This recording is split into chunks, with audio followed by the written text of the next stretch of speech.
다음은 건축 도시공간 연구소 신경구연구위원회에서 간호 보전을 위한 제도 및 정책 방향에 대한 의견을 발표해 주시겠습니다. 박수로 맞아주시기 바랍니다.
첫 번째 표현이 현실로 대사인데요.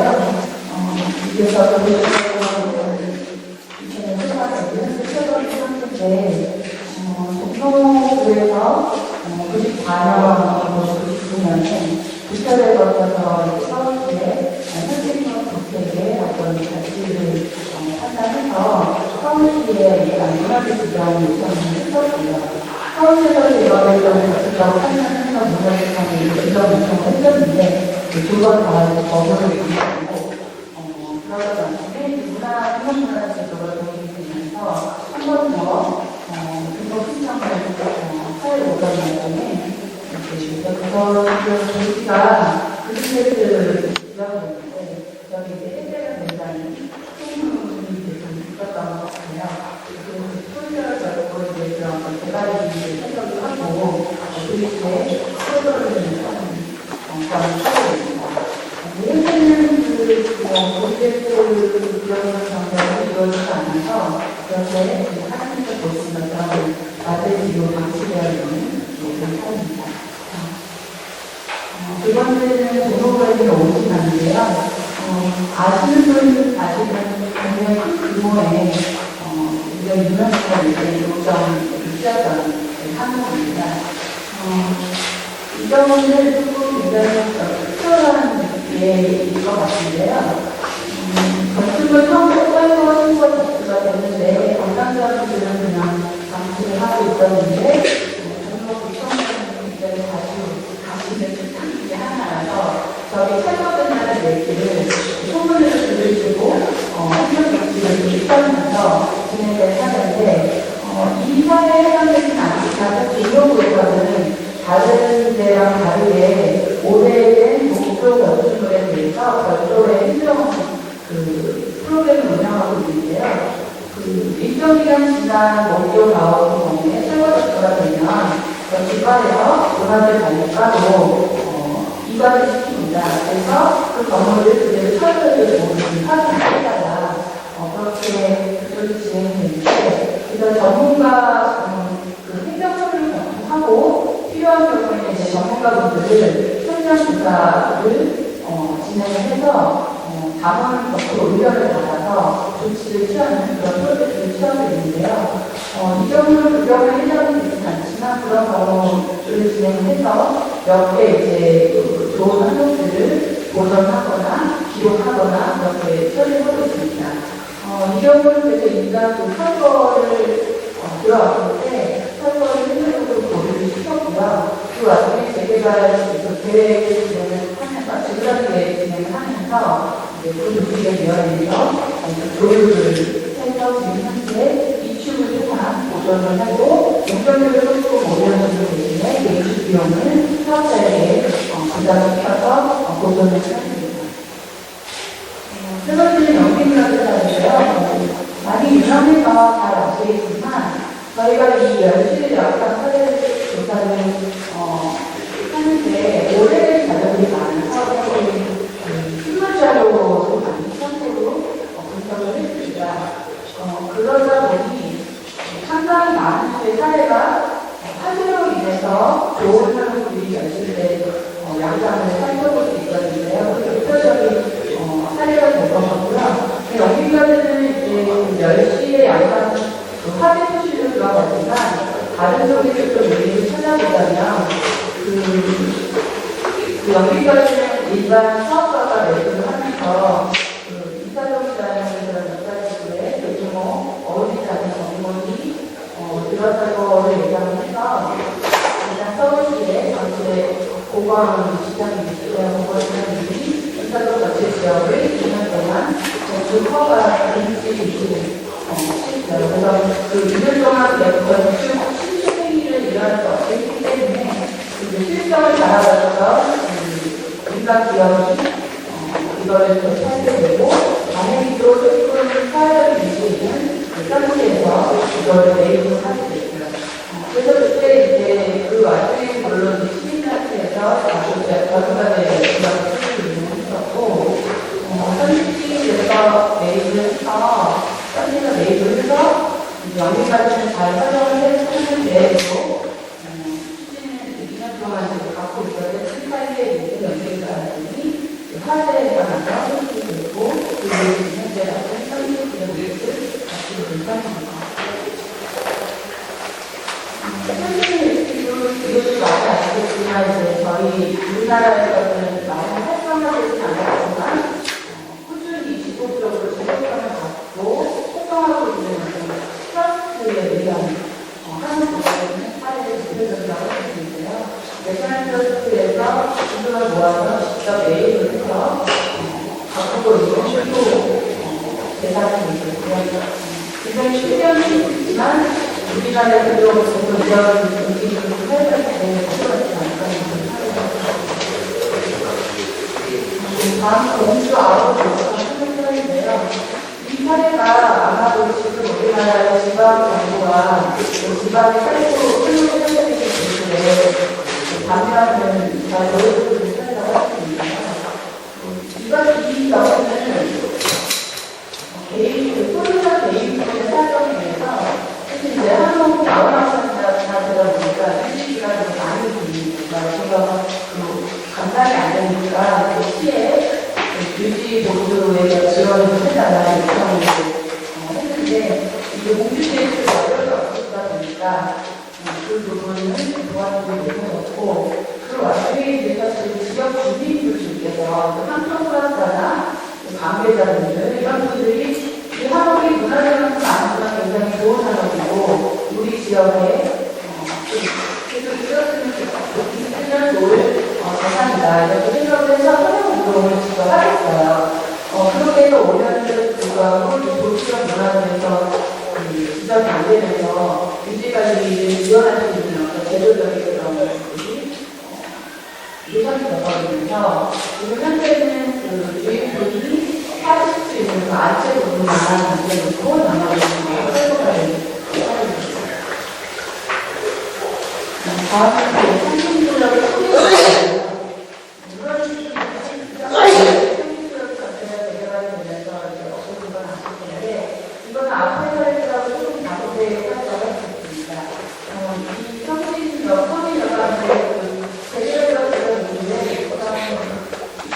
굉장히 문화재청에서 먼저 가치가 있다고 판단해서 중요 문화재로 지정하려고 있는데 소유자가 문제를 해서 지정을 못했고요.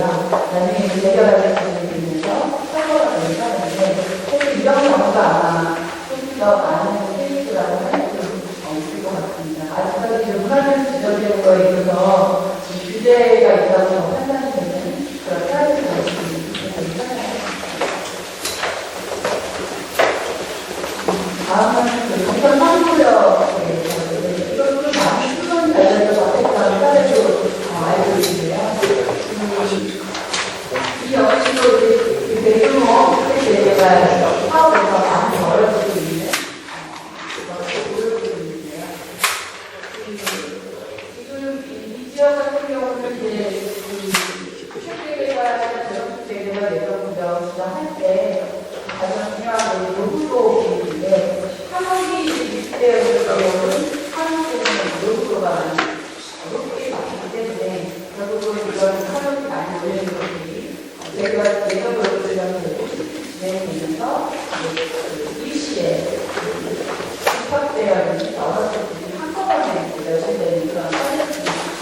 대한 이런 대표적인 얘기입니다.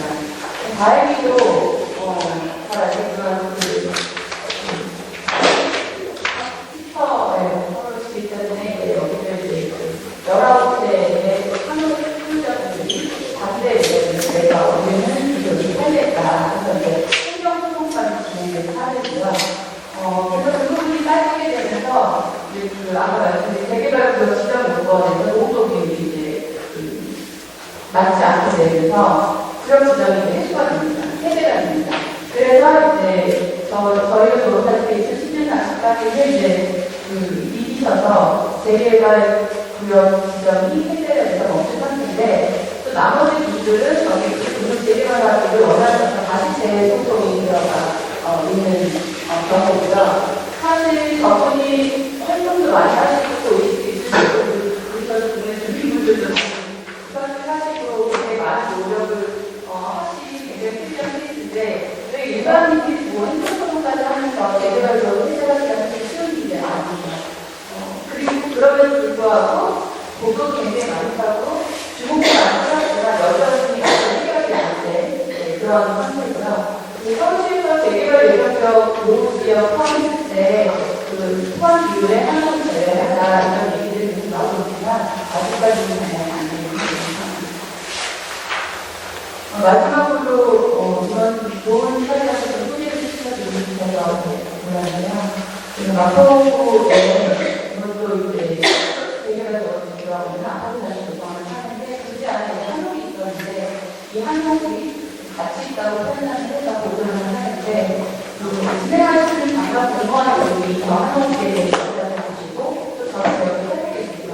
그래서 저 한옥을 어떻게 보도를 할 필요가 있다 이렇게 의견을 내셔서 시민 과정 중에 저거를 보존할 수 있는 방안을 제공을 받았고 마침 그 도시 마지막에 문화재가 있어서 그 문화재에 망가지게 된 의견들을 받게 됐는데 그쪽으로 이제 한옥을 이주시키면서 요금을 더 받게 해주면서 이쪽으로 해서 보존을 하시고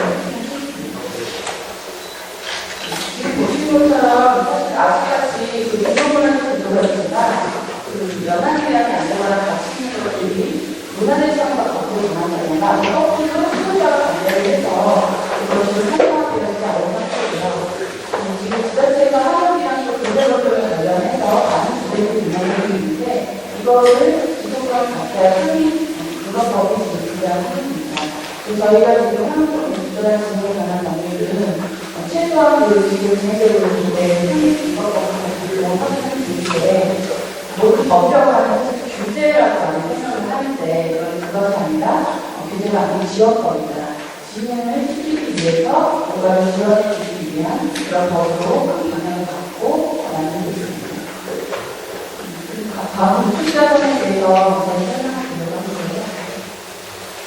투자자 개념을 저희에게 정리해서는 현재와 미래에 유한 사회 경제, 전반적 가치를 지니면서부터 한 업체로서 고유의 역사, 문화적 가치 지니거나 국가의 엄청난 장비 지역의 정책적 형성 기여하는 공중을 공간환경, 불안정 이렇게 대상으로 정리를 하고 있습니다. 가장 중요한 개념 중에 하나는 시기에 대한 규정을 하고 있지 않다는 것인데요. 그래서 현재 건축까지 저희가 포함을 하고 있습니다. 그리고 그거의 가치를 법규에서는 초전에 말씀드린 역사경과적 가치, 학술 예술적 가치, 사회문화적 가치, 경제적 가치 이렇게 네 가지로 좀 포괄적으로 규정을 하고 있는데요. 이 법안이기 때문에 너무 디테일하게 이제 정치가 어려운 그런 문제가 내가 보니까 지자체별로 또 관리과정에 따라서 객관적으로 판단할 수 있는 소지가 있고 또 이제 현대 건축물로 오면 뭐 이게 어떤 의미가 가치가 있느냐는 사실 많이 그 논쟁이들 소지는 많이 갖고 있는 것 같습니다. 그래서 세부적으로 행정 기준으로 쓸 수 있는 가치를 현장 가치를 예고까지 정하고 있는데요. 첫 번째는 연대의 필요성입니다. 건축 연대가 아까 말씀하신 일정 기간 지나는 연대가 아니라 그것이 지어졌을 당시 연도에 굉장히 필요한 케이스를 의미가 있다고 하는 가치가 있다고 보는 상황이고요. 미학적 대비가 맞습니다. 우리의 학습적 대비가 제기하는 것 같은데요. 저희가 특별하게 요즘은 개발 작업을 대표하는 잠깐 이런 것을 포함해서 최근에 아시겠지만 공간 사업이 또 내가 되는 상황인데 그런 것들도 기한이 안 돼서 주먹문화재가 안 되는 것들을 같이 대보자는 측면이고요. 성별성, 역사적 가치, 이제 집단적으로 생기면서 어린이들 같이 건강적 가치, 그 다음에 저희 어떤 일상 생활 공간에서도 일반 시민들이 중요하다고 느끼는 변화하는 것처럼 그런 사회 문화적 가치 잡았고 마지막으로 온전성이라고 해서 잘 남아있는 것들을 생각을 하는데 아까 보신 것처럼 행복 것들 같은 경우는 무대당하는 얘기 하나가 행복이 많이 있다는 이유였거든요. 근데 저희는 부분적으로 많이 변화가 되더라도 정말 중요한 부분들이 남아있다는 것을 보자는 거고 지금 당시에 현실에서 반응이 되더라도 원형 회복이 가능한 것을 따지는 좀 포함을 하자면서 공간성이 있습니다. 이러한 대상들을 좀 구체적으로 몇 가지 예를 보면 저희가 건축 자산이라고 해서 건축물만 생각할 수도 있는데 건축 기본법에 정하고 있는 건축의 정의를 들어서 개발 건축물뿐만 아니라 교통시설물이나 기반 시설을 포함할 수 있는 구조물을 해놨고요. 아까 말씀드린 것처럼 교통처럼 개별 상황하는 가치가 좀 떨어지더라도 그것들이 좀 인식되어 있을 때 어떤 좀 가치가 있는 것들을 그것을 개발 환경에서 골목길도 있고요. 일단의 주거 방식이 어떻게 보면 여기는 없지만 주택공사에서 지은 실조에 넣어서 아파트 단지 같은 것도 이전에 개발 환경으로 들어와서 가치 있는 건축 공간을 볼 수 있을 것 같습니다. 법률안의 주요 내용과 관계를 말씀드리겠습니다. 법률 기본 방향입니다. 그 밑에 써있는 다섯 가지가 법에서 기록하고 있는 주요 내용인데요. 기본적으로 저희가 이제 건축 자산이나 생각보다는 문화재가지고 처음 듣는 게 아닌데 법적으로는 문화재 보호가 충분하지 않게 되는 문화재 제외를 했고요. 소유자의 어떤 자발적 신청을 제대로 지금 한 등록학자랑 마찬가지로 신청을 하면 우수 건축 자료로 등록제를 운영을 하는 것 같고요. 그리고 자율적인 활용을 유도하는 것을促進하기 위해서 관계 법령이 주는 합리적인 범위 안에서 특별한 시기를 어디서 안타기 위해서 합리적인 범위 안에서 나아가려고 하는 지원 내용을 들어갔고요. 그리고 특정 건축자들의 어떤 정적인 관리뿐만이 아니라 이제 관광관리를 위한 열정 관리도 이루어졌다. 그리고 이제 기존 법률을 함께 말씀드릴 사실 이게 법이 지는 법이거든요. 상업법이거든요. 근데 상업의 같은 경우는 오래된 자산이나 문제가 같은 경우는 지금 똑같이 짓는다고 해도 그게 같은 경우는 들어올 수가 없어요. 근데 상업은 지금서도 어떤 방식을 가지고 있고 또는 지급에 따라서 우리의 소장을 자산이 되어 있기 때문에 활용의 경우에는 실수하거나 활용만 쓸 수 있는 조정에 관련해서도 활성화하고 유성하고 있도록 여러 가지로 만들고 있습니다. 첫 번째 건축자를 관련해서 크게는 국가 차원에서 국토부 장관이 5년마다 건축자사실의 기본 계획을 수립하려고 했고요. 거기에 포함되는 내용을 관계를 수립하고요. 그 다음에 지자체 차원 장관이 되면 건축자사실의 시행 계획을 수립하게 해서 예산을 수립하는 예산이라든가 실질적으로 실행력을 나가야 되도록 시행 계획을 수립하려고 했습니다.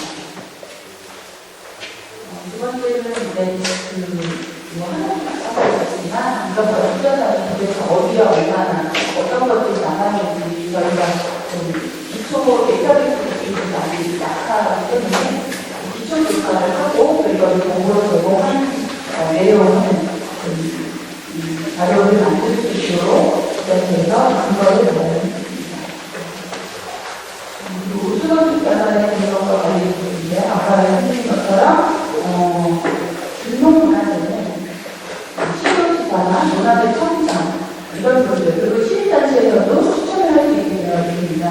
저희는 기본적으로 아까 말씀드린 것처럼 등록문화재보다 규제도 강한 지원은 더 많이 이게 지금 좀 큰 문제거든요. 그래서 신청도 결국은 소유자 동의 없이 진행이 안 될 거기 때문에 신청자를 소유자를 한다고 했어요.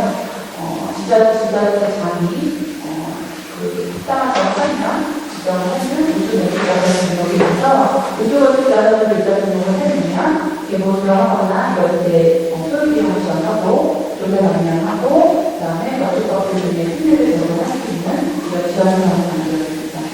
물론 등록을 했다가 아무 지원이 안 받았을 때는 소유자가 언제든 원하면 수정할 수 있고요. 다만 그 지원을 받았을 경우에는 지금 등록하는 기관들처럼 일정한 기획기간을 거쳐서 시도를 할 수 있도록 규정을 만들고 있고요. 그 건축자산 기초조사 자료를 토대로 건축자산을 찾아낼 때 쓰고 그것이 기초자료 조사가 되어있지 않을 때는 전문가가 그 판단할 수 있도록 프로젝트를 만들고 있습니다. 지금 이제 문화재 등록 신청이라고 해서 좀 정리할 수 있는데 저희가 이제 기본적으로 기초조사를 아까 앞에 한 경우에는 그 건축자산의 정의가 되게 넓기 때문에 지금 문화재 보호는 예비문화재 보호라고 부르는 해요.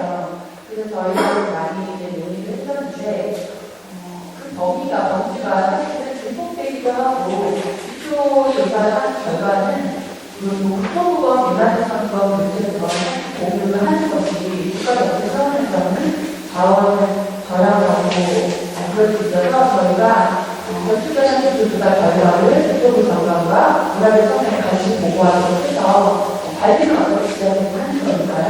그렇게 되어 있고 나중에 우수가 어떻게 나갔을 때 거기가 돼서 필요가 또 동의를 하면 이런 문화재들이 갈 수 있도록 그렇게 규정을 합니다. 우수건축자산 문제 가운데 하나가 아까 말씀드린 건축법과 관련된 건축법 변경법과 관련된 조항인데요. 저희가 크게 건축법 구조조정 그리고 이제 다른 관련 것들이 있는데 소유성의 해양에 관련된 부분은 이제 이 건축법규가 현재 건축물에 맞춰져 있는 법이기 때문에 산업과 관련된 사실이 이제 불필요하거나 불합리한 규정들이 많이 있습니다. 물론 2002년부터 10여개 조항이 개정이 되면서 산업에 실수한 사업들이 많아지는 좀 개정되어 있긴 하지만 또 근대 건축물이라든지 다른 건축자산을 생각했을 때 여전히 좀 예외 조항을 하거나 완화할 필요가 있는 것들이 많이 있어서 그 부분을 반영하고요. 이하하고 산업 같은 경우는 성능과 관련된 규정입니다.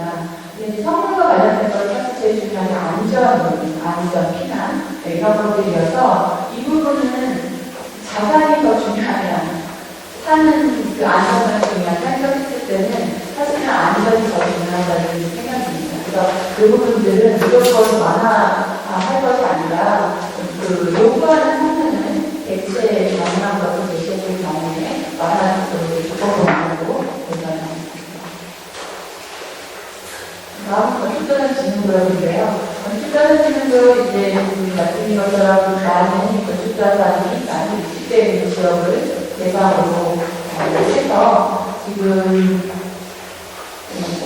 그 지역의 우수건축자산 주변 지역을 다 관리하기 위해서 혹은 건축자산이 많이 모여있는 지역의 종합적인 관리를 하기 위해서 건축자산 지능구역을 만들어놨고 이 지역 안에서도 마찬가지로 우수건축자산의 기존의 개발의 신뢰나 지원을 똑같이 받고요. 건축자산 지능구역 같은 경우는 관리계획을 수립하도록 해서 이 관리계획이 지구단위 계획에 준하는 경우 안에서는 일반 건축물도 그 관리계획, 지구단위 계획의 규정을 따르겠다고 할 경우에는 건축자산이 우수건축자산 이상의 지원의 혜택을 받게 해서 그 지역을 건축자산의 특성이 갖도록 유도를 하도록 하기 위해서 만들었고요. 이제 관리계획이 지구단위 계획으로 결정을 하니까 여기서 또 규제가 아니냐 이런 또 논란과 오해가 있는데, 일부는 그대의 일부도 있는데, 관리를 하려고 하면,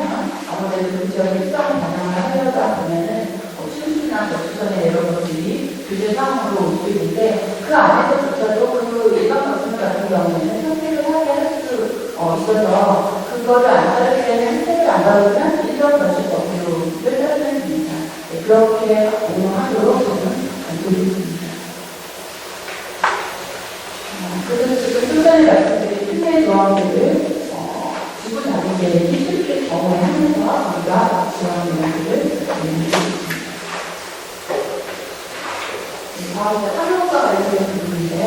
아까 말씀드린 것처럼 산업 건축을 신축하거나 한옥마을을 할 때 지원할 수 있도록 우리가 별도의 조항을 만들었는데 지원 내용은 기술 지원, 고소득 등의 재정 내용이 있고요. 그다음에 이제 한옥마을 같은 경우에는 국가나 지방자치단체에서 기반시설 정비 지원을 할 수 있도록 해놨습니다. 그 지원 대상 지표를 조금 고민 중에 있는데요. 시설업 같은 경우에는 조금 몇 가지 특수한 요소를 조금 빼서 악영향을 미칠 수 있는 부분들을 좀 제외하려고 하고 있고요. 신규한 마을의 어떤 규정도 일정인 이상 좀 모여있는 곳을 생각하고 있는데 한국마을처럼 이런 규정을 가야 될지 고민 중에 있습니다. 지원법인을 말씀드린 것처럼 기반시설, 기술지원, 그다음에 도로 유지할 지원 이런 것들을 확인하고 전선으로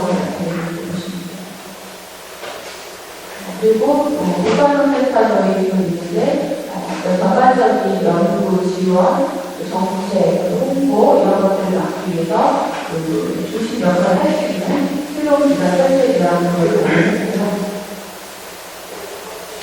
그리고 한국사기인 시공 전산인력 연구를 지원할 수 있도록 했는데 크게 나눠보면 지금 국토부를 추진하고 있는 전문인력 연구기관 운영하고 있는데 그런 어떤 교육에 대해서 지원을 할 수 있도록 양국기관 지정하는 것을 하는데요.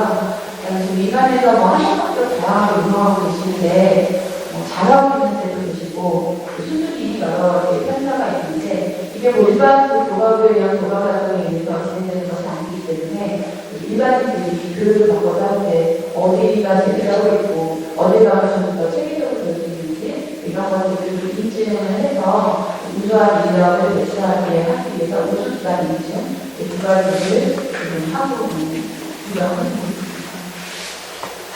다음은 한국 관련된 사업의 지원입니다. 이것도 이제 국가의 지방자치단체에서 지정을 하게 했고요. 그 지정을 하는 것들을 한국과 관련된 산업체, 유통단체연설이라든지 한국은행 모델 개발하는 거, 연구비, 기술 개발 지원, 그리고 자재업체, 한국 설계업체 이런 관련된 전반적인 산업들에 대해서 지원을 하도록 지원을 해야 되는데요.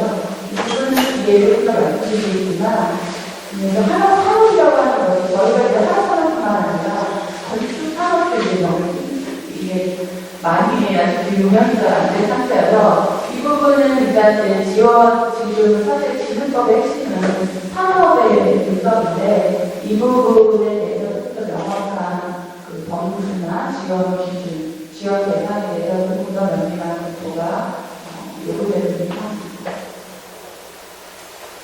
마지막으로 이제 한옥 건축 양식의 부분입니다. 저희가 지금 한옥을 새로 만들 때 전통이냐, 어디다 한옥을 가야 이런 게 많이 있는데, 아파트에서 얼마 전에 한옥 양식, 한옥식 그 성형 모델이 개발되고 되어 있고, 저희가 한옥의 어떤 카페나 이런 데를 많이 활성화되고 있어서, 좀 한옥에 대한 인식과 긍정적인 그런 확대 보급을 위해서 한국 건축 양식을 보급할 때도 지원을 할 수 있도록 그거를 마련해놨습니다. 우선 이런 내용이고요. 저희가 지금 그런 과정이 상태고 저희 통합은 다시 이제 발표할 예정인데 이 법안을 진행하고 하면서 고민이 되거나 해결해야 되는 과제들이 몇 가지 있는데요. 어디까지나 지금 저기 써져 있는 것은 제도적인 측면에서 좀 고민이 부르십니다.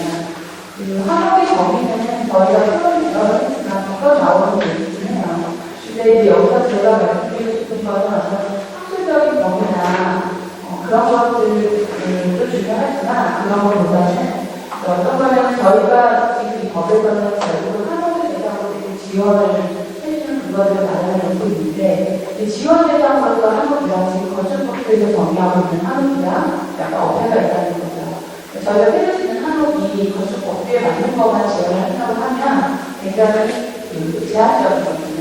거기 뭐 자연재료가 쓸 경우에는 이렇게 되어 있기 때문에 그런 거에 대한 해결이 돼야 되는데 그 부분에 대한 체계적인 부분이나 필요한 부분이나 두 번째는 좀 전에 말씀드린 한국 관련 산업 유지구조에 대한 시범자, 사업자 검증입니다.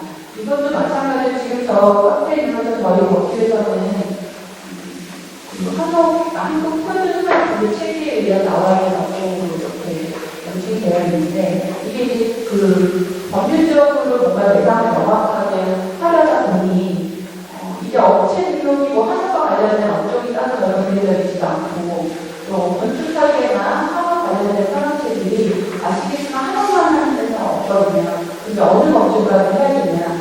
그랬을 때 이제 조금 건축가들이라고 하면 어떤 관련된 자격증 소지를 하고 그 업체로 가거나 아니면 뭔가 인증된 어떤 교육을 이수한 사람이 몇명 소지되어 있거나 뭐 이런 식으로 제도권으로 들어가야 되는데 그러려면 선행해야 될 때 자격증제도 인증제도 주주들에 대한 한국에 해결해야 되는 생각이 아직도 조금 있는 거죠. 그리고 세 번째는 이제 아까 말씀드린 것처럼 이것도 이제 한국 대상, 한국 마을이라고 하는 어떤 기준 대상들에 대한 것들이 지금 조금 고민이 필요한 부분입니다. 네.